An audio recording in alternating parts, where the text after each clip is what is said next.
আসসালামু আলাইকুম বন্ধুরা, কেমন আছেন? আমিও ভালো আছি আলহামদুলিল্লাহ।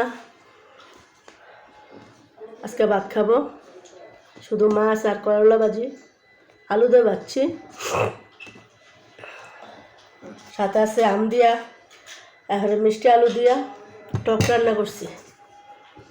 এখন বলবেন যে আম দিয়ে আবার মিষ্টি আলু দিয়ে টক রান্না করে? হ্যাঁ, আমি করি। বিসমিল্লাহ।